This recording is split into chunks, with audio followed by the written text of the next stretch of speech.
que é bom pra mim é onde eu quiser estar. A estrela ainda brilha, ela é quem vai me guiar. Ser guerreira é minha sina, batalhando pra vencer. Tenho voz pra ser ouvida, tenho sonhos pra viver. Não vão mais conseguir me anular, me calar. Ninguém vai me impedir de cantar e lutar. Seja em casa, no campo, na rua ou na praça. Chega de mordaça, agora eu vou falar. Porque eu sou mulher pra fazer acontecer. Eu sou uma delas, são elas por elas, ocupando os espaços de poder. Porque eu sou mulher pra fazer acontecer. Eu sou uma delas, são elas por elas, ocupando os espaços de poder.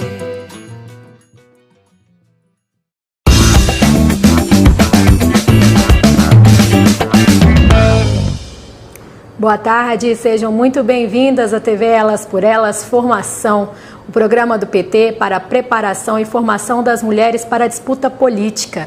Eu sou a Mariana Jacob, esse é meu sinal em Libras e eu tenho encontro marcado com você de segunda a sexta-feira, sempre às 4 da tarde, aqui na TV PT e na Rádio PT. No TV Elas por Elas Formação de hoje, a secretária nacional de mulheres do PT, Anne Moura, conversa com a advogada Priscila Pamela dos Santos sobre violência psicológica.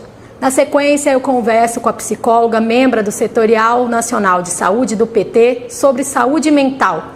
Mas antes, nós vamos para a aula de hoje, chamada Resistência à Saúde Integral da Mulher, a saúde física, emocional e mental, feita pela médica sanitarista, professora universitária Karine Calife. Vamos assistir.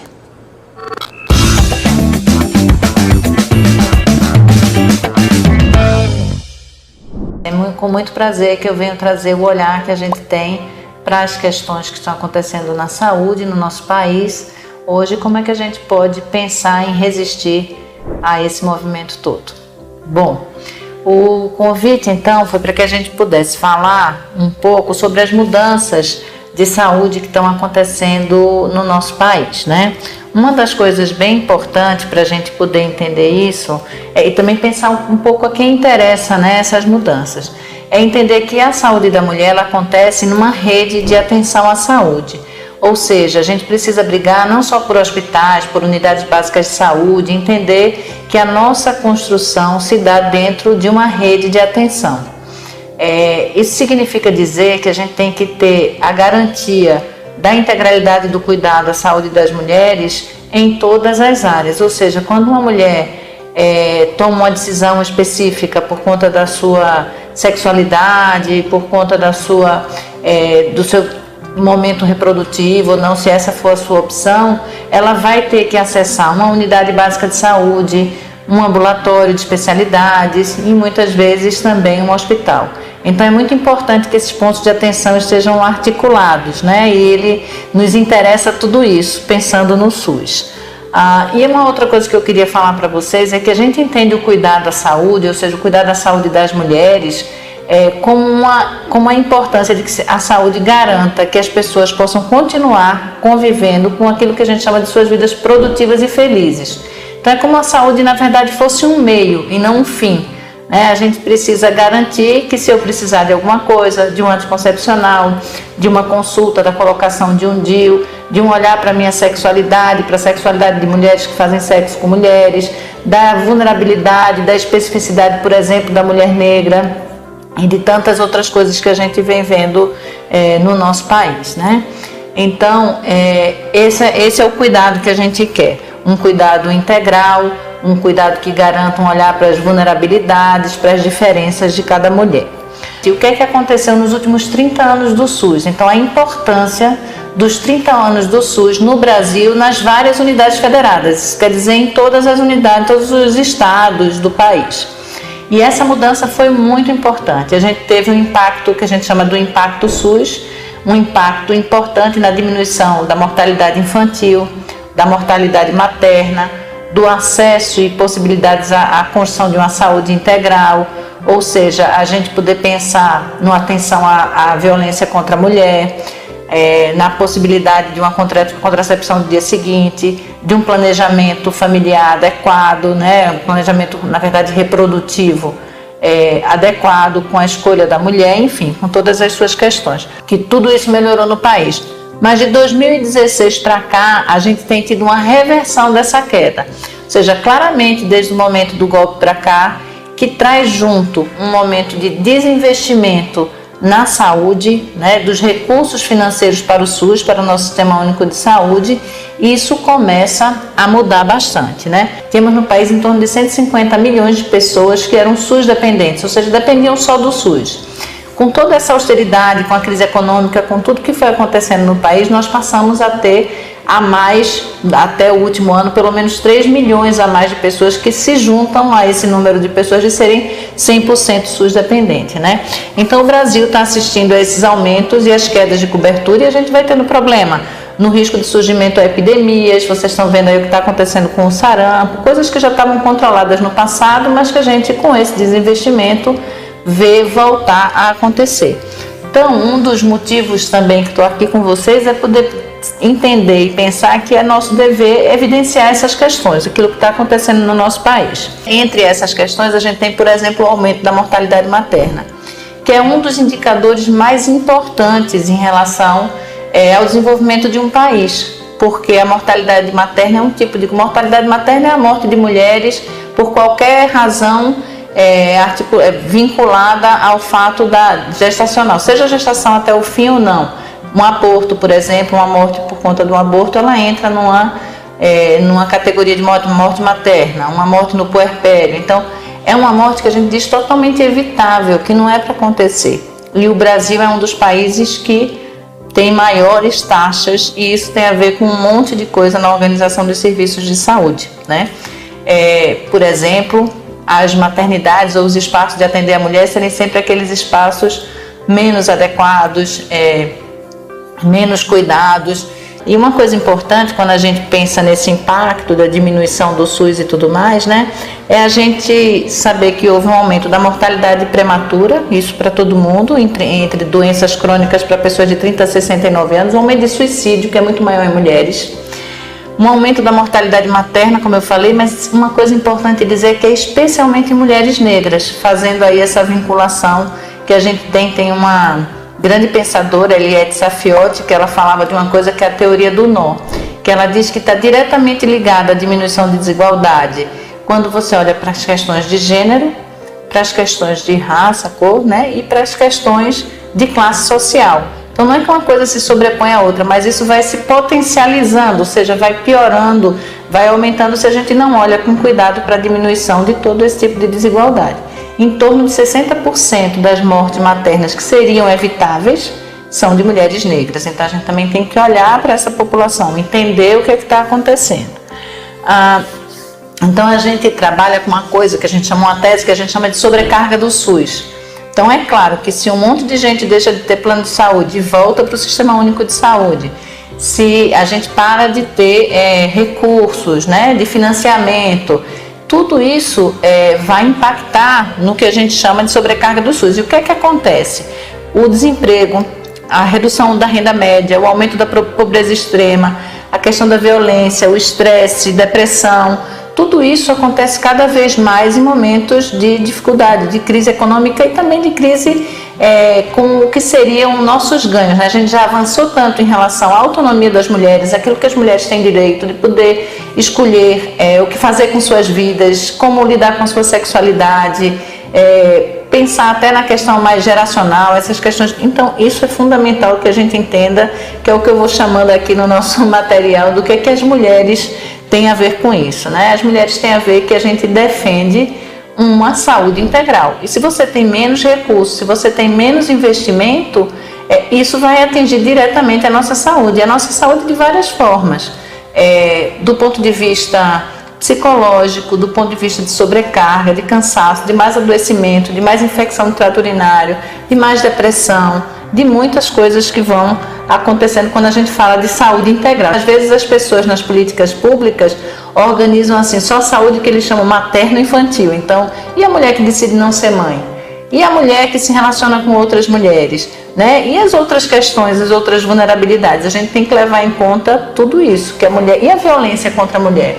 Vocês sabem que a violência é uma das coisas mais tristes e importantes, e que o Brasil é um dos países que tem maior taxa de feminicídio. Então, o que a gente diz quando a gente fala das diretrizes políticas, a atenção integral à saúde da mulher, a gente diz o seguinte, que os governos deveriam pautar uma saúde integral da mulher em todos os momentos da sua vida, né? Seja criança, seja adolescente, seja mulher, seja quando estiver idosa, enfim, nessa construção geracional em todos os sentidos, pensando na sua saúde física, mental, emocional e por meio da defesa e do fortalecimento do SUS, que é o SUS que nos aporta e nos dá suporte para isso.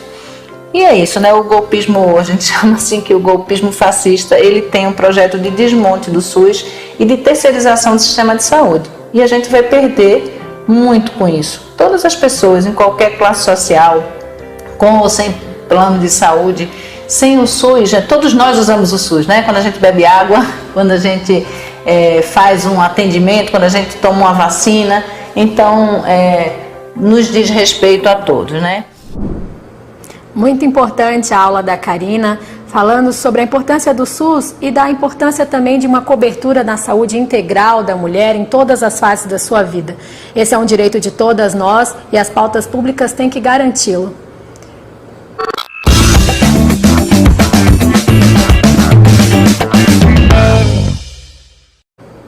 No último mês de agosto, a Lei Maria da Penha passou por uma importante atualização, a inclusão no Código Penal do crime de violência psicológica. E esse é o tema do Papo com Elas, com a secretária nacional de mulheres do PT, Anne Moura, com a advogada Priscila Pamela dos Santos. Vamos conferir.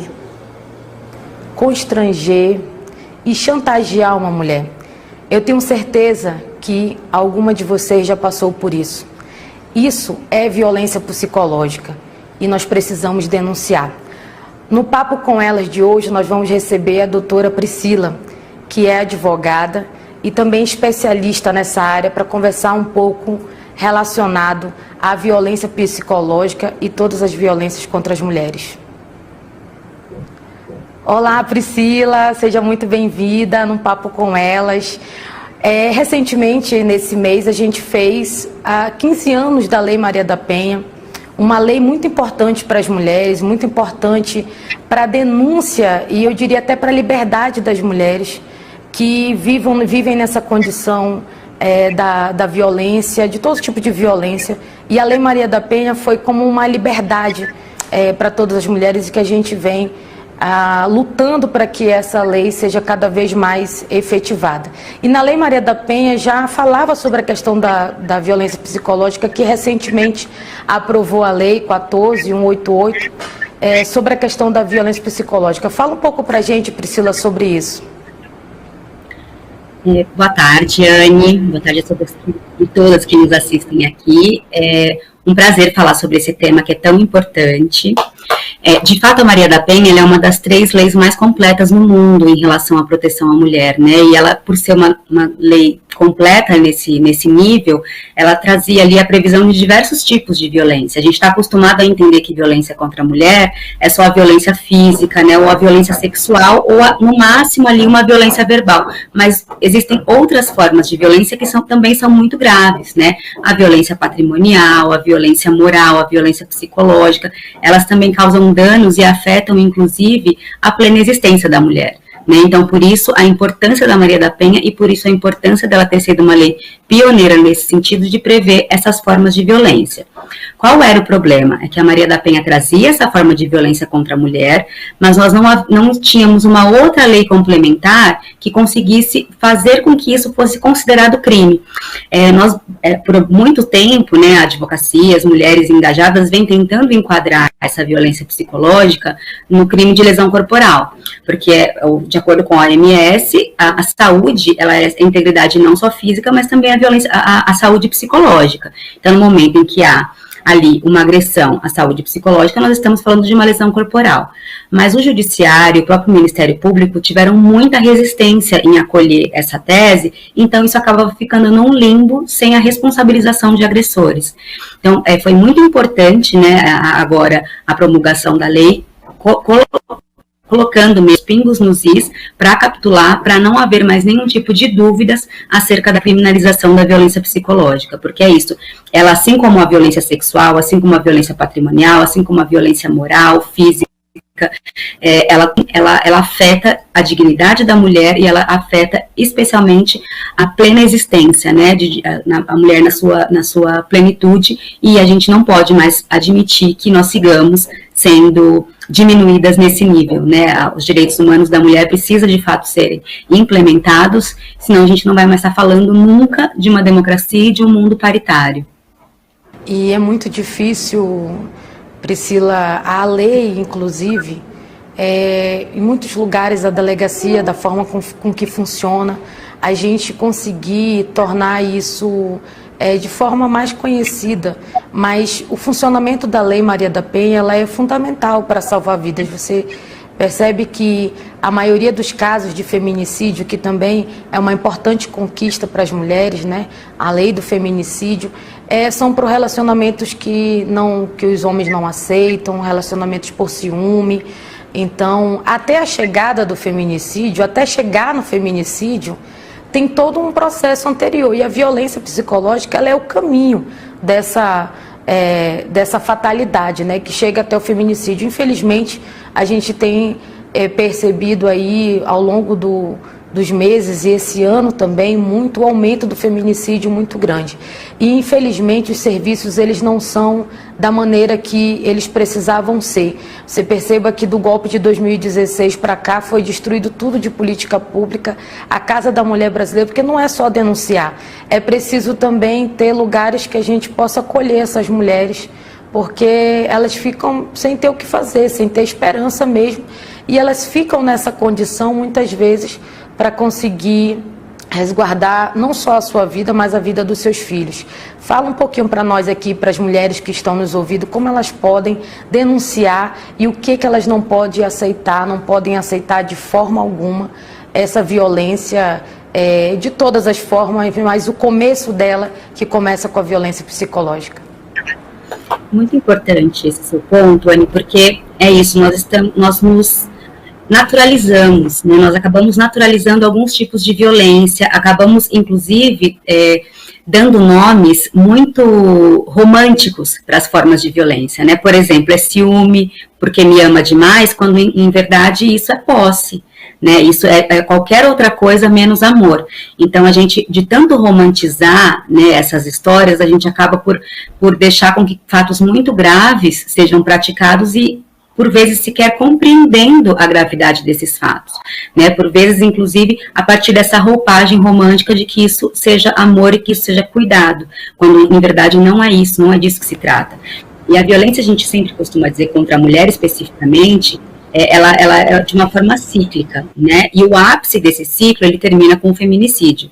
Então, ele não inicia de uma hora para outra já com uma agressão física, né? Então, é importante que as mulheres fiquem sempre muito atentas, porque se começa exatamente com excesso de ciúme, com controle de redes sociais, com afastamento de amigos e de familiares, para que as mulheres vão acabando de forma mais isoladas, para que elas não consigam ali dividir as angústias e dividir o que elas estão passando com outras pessoas.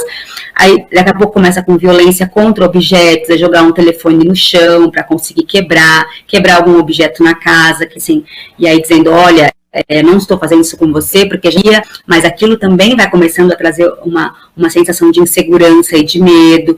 Então, o homem, ele vai caminhando para níveis, né, e isso vai aumentando. Depois vem os xingamentos, ele começa a xingar a mulher, a humilhar, né, ali a injuriá-la, difamá-la, e também, ao final, ele acaba atribuindo a ela esses xingamentos. Olha, a culpa é sua, porque se você não tivesse feito isso, eu jamais te xingaria dessa forma. Então, isso vai numa crescente. Depois disso, as violências físicas começam também a ser uma possibilidade. E enquanto esse ciclo não é interrompido, o perigo só aumenta. E ele acaba culminando, por vezes, infelizmente, no feminicídio, né? Então, é muito importante que as mulheres estejam sempre alertas a qualquer tipo de sinal dessa forma, porque tudo isso são formas de violência, né? Então, a violência, ela não se expressa somente num tapa, ela não se expressa somente num soco, ela não se expressa somente numa violência sexual. A partir do momento em que a pessoa te priva da sua liberdade de existir, ela está praticando uma violência contra você. E essa privação, ela pode ser tanto a partir de uma humilhação, de um constrangimento, de um xingamento, de um afastamento de pessoas, de invasão à sua privacidade. Todas essas formas são violências. E nenhuma delas é aceitável, né? Quando elas devem, o que elas podem ou não aceitar? Absolutamente nada. A gente entende que é muito difícil romper o ciclo, né? E assim, e não há, e é muito importante também que nós, como sociedade, tenhamos consciência de que nós não estamos aqui para julgar o porquê essas mulheres não conseguem romper esse ciclo de violência. Porque o ciclo, ele é tão perverso que ele envolve mulheres por diversos, ele aprisiona as mulheres por diversos fatores, desde dependência financeira até dependência emocional, como filhos, enfim, uma série de fatores, medo, né, acabam aprisionando essas mulheres nesses ciclos. Então, como sociedade, nos cabe acolher essas mulheres e conscientizá-las de que isso é um ciclo, conscientizá-las de que isso é uma violência e de que esse ciclo precisa ser rompido, mas isso se faz com acolhimento, com cuidado e com amor, né? E aí, então, buscando as autoridades, nós temos diversas delegacias da mulher. Se eu disser aqui que lá vocês vão ser recebidas de uma forma, acolhedora, vai ser... Pode ficar tranquila, essa percepção, e vocês não vão ter problemas, eu vou estar mentindo, porque infelizmente o nosso sistema ainda está avançando nisso. Nós ainda não temos como prioridade uma política pública de fato de capacitação para as pessoas que recebam essas mulheres em situação de violência, e por vezes elas são até revitimizadas. Mas nós estamos caminhando sim, numa crescente, e é muito importante que as mulheres se engajem todas nessa luta, porque a violência não é admissível, ela não é aceitável. Nós não somos coisas, nós não somos objetos, nós somos sujeitos de direitos, e enquanto nós não formos vistas, enxergadas e conseguirmos existir dessa forma, nós não vamos estar falando de um mundo justo, né? Eu não estou nem falando de um mundo ideal, eu estou falando de um mundo menos violento e de um mundo menos perverso. Então, é claro, mesmo ciente dessas dificuldades, é importante que a gente consiga conversar com outras mulheres para conseguir se abrir ali e dizer o que está acontecendo, porque a consciência, ela vai sendo trazida. Então, embora você, mulher, esteja passando por alguma dessas coisas que eu disse aqui e ainda não tenha entendido, procure outras mulheres, converse, porque outras mulheres vão conseguir talvez te abrir os olhos, talvez uma outra mulher também esteja em situação semelhante, você vai conseguir ajudá-la para que também abra, mas vamos fazendo uma corrente de união, de sororidade, para que a gente consiga sair desse espaço, né? Então é importante sim que se denuncie, é importante sim que converse, é importante que não se isole as pessoas que são importantes para vocês, que vocês tenham sempre a privacidade garantida, e que é isso, nenhum tipo de violência é aceita. Então não é aquela não posso aceitar, essa sim, não, é absolutamente nenhuma. Obrigada, doutora Priscila, fantástico, assim, acho que vai ajudar muitas mulheres esse papo com elas hoje. E a gente segue lutando, né, para viver, para ter uma vida sem violência, para continuar vivas, né, essa que é a nossa luta, e por uma sociedade justa e democrática, e silenciadas nunca mais. É isso, nenhuma menos e nenhum silêncio não será imposto. Exatamente. Muito importante esse papo da Anne com a Priscila Pamela, E quando ela diz nenhuma menos, a gente precisa lembrar que esse país é um dos mais violentos com as mulheres e nós passamos por distintas violências. É importante estarmos muito alertas, muito atentas quando se trata da gente e quando se trata das pessoas ao nosso redor, familiares, amigas. Violência, inclusive a psicológica, é crime e deve ser denunciado. Por favor, não entenda mais essa história de que entre marido e mulher não se mete a colher. Denuncie. Diz que 180. Hoje, dia 1º, se inicia a campanha de prevenção ao suicídio, é o Setembro Amarelo. E como a gente está falando hoje no programa sobre violência psicológica, a gente quer aproveitar para falar sobre a saúde mental das mulheres. Um tema muito importante que ainda carece de políticas públicas e de atenção. Por isso a gente convidou a psicóloga, membro do setorial de saúde do PT, para conversar com a gente, Iris Maria. Seja muito bem-vinda, Iris. Muito obrigada por estar aqui na TV Elas por Elas. Eu que agradeço, né, e dizer que é uma satisfação de estar ouvindo aí a doutora Priscila trazendo algumas evidências, né, e falas que podem, inclusive, ser uma fala que possa empoderar, né, as mulheres no sentido de poder enfrentar esse fenômeno que é o fenômeno da violência, uma violência que ela é pautada a partir de uma construção do patriarcado, do sexismo, né, um curso que acaba por vulnerabilizar, né, especialmente as mulheres, e mais especificamente nesses momentos de pandemia, né, que a gente compreende que houve um desencadeamento de processos de adoecimento, sofrimento mental em decorrência desse momento tão crítico, né? Um momento sanitário que atravessou o mundo, o Brasil, os nossos lares.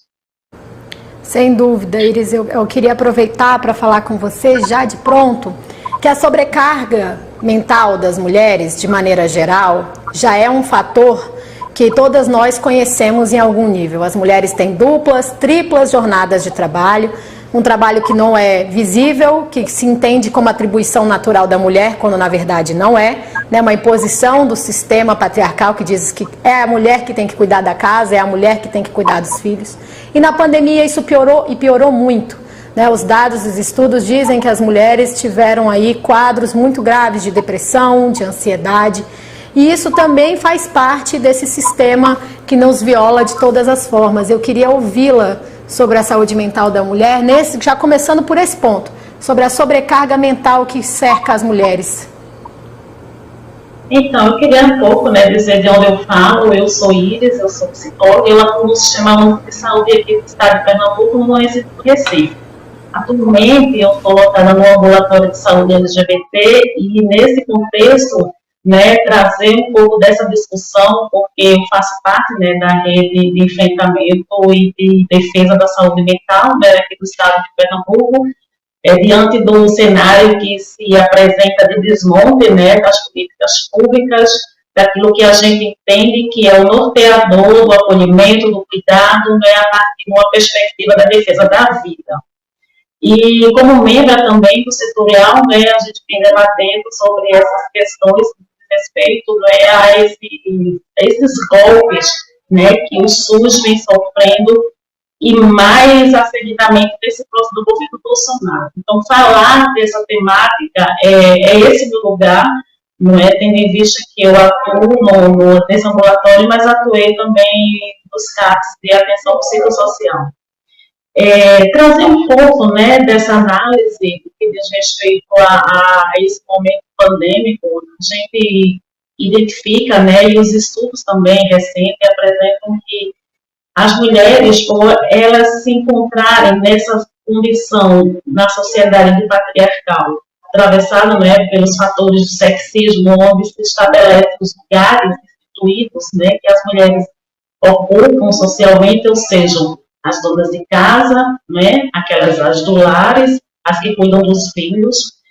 Porém, a gente compreende que muitas mulheres exercem também atividades, né, na sua vida profissional.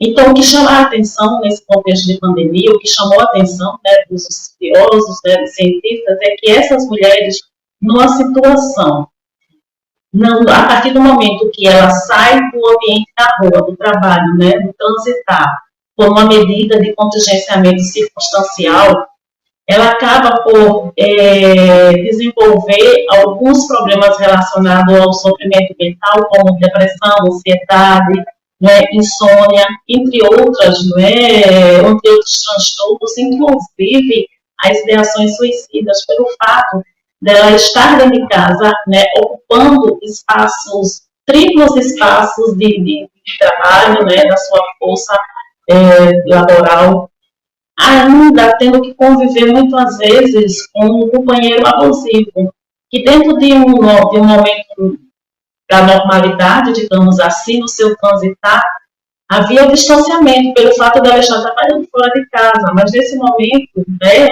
que desde 2020 a gente vem vivenciando o que a gente denominou, que foi denominado enquanto medida o isolamento social, fica em casa, isso reverberou, na verdade, processos de sofrimento, porque essa mulher, ela foi colocada nesse lugar, né? Muitas vezes para não perder o emprego, muitas vezes para não ter dificuldades mais ainda na sua relação, e para manter, né, essa estrutura, ela acaba por assumir uma sobrecarga, e essa sobrecarga de trabalho e essa sobrecarga das relações abusivas, ela acaba por desenvolver esses processos de adoecimento.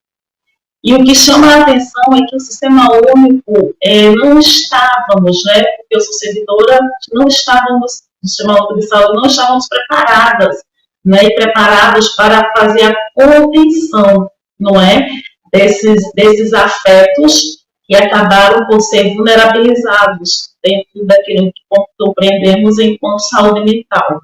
Então, é preciso a gente pensar nas ações que possam estar acolhendo desse pós-pandemia, porque, na verdade, nós ainda estamos vivendo um momento crítico, inclusive.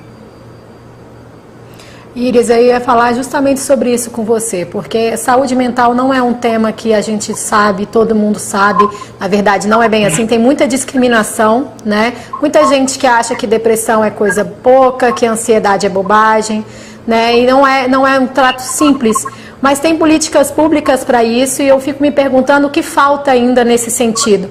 Você falou do isolamento, é absurdo que a mulher não esteja segura dentro da própria casa, esse é um sintoma de um país que ainda não superou o machismo e é um sistema violento contra nós. Eu queria ouvi-la, você com a sua experiência, que políticas públicas ainda precisam ser feitas para esse abraço para essas mulheres, para esse acolhimento da saúde mental das mulheres. A gente entende que todo esse processo que foi construído nos governos, né, de Lula e Dilma, foram processos que realmente vieram trazer a proteção, né? A própria Lei Maria da Penha, né, as próprias leis que asseguram o direito dessas mulheres de serem acolhidas e protegidas pelo Estado. Mas, em contrapartida, a gente hoje percebe que o cenário ele é contrário a isso. Quando a gente tem um governo, né, que isso também é um desencadeador de sofrimento. E, a partir do momento que a gente tem um governo que não representa as pautas das mulheres, né, a partir de um ministério onde se coloca e onde se vulnerabiliza as políticas públicas a partir do não financiamento, isso fragiliza os serviços, especialmente os serviços de proteção às mulheres. E isso fala dos serviços da assistência social, né, da seguridade sexual, da seguridade social, da saúde. Então, nesse sentido, a gente entende que isso acaba esvaziando muitos espaços, com ausência de profissionais, né, com a ausência de equipamentos que possam estar acolhendo, de fato, essas pessoas que precisam desse serviço. Então, o que a gente precisa estar pensando, como a gente pode estar enfrentando isso, né? Nesse momento, a gente compreende que, por exemplo, a gente entrou agora nesse mês de setembro e a demanda é voltada para discutir as questões do suicídio. Mas isso não só é no mês de setembro, isso atravessa a vida de todas as mulheres, né? Eu posso incluir todas, porque em algum momento na vida nós já pensamos em desaparecer, em sumir, né? Em ocupar, enfim, Por isso que a gente denomina dessa violência estrutural, né, dessa naturalização que acontece no nosso país. E como a gente já sabe, nós somos um dos países que mais matamos, né, que mais se mata, né, que acontecem os números alarmantes de feminicídio. Então, isso acaba por dizer de como isso não vem sendo priorizado. Né? Ora, se nosso arcabouço jurídico, ele perpassa pela lei, que tem dispositivos que protegem as mulheres, e por que isso ainda não é efetivado? É porque existe na sua base isso que a gente chama de violência estrutural, né, atravessada pelo patriarcado, pelo sexismo e ainda mais pelo racismo. Porque se a gente for entender as mulheres negras, né, de acordo com Leila Gonzalez, as mulheres negras, dentro dessa escala da hierarquia e da pirâmide social, ela é a que mais sofre todas as iniquidades que atravessam esse sofrimento.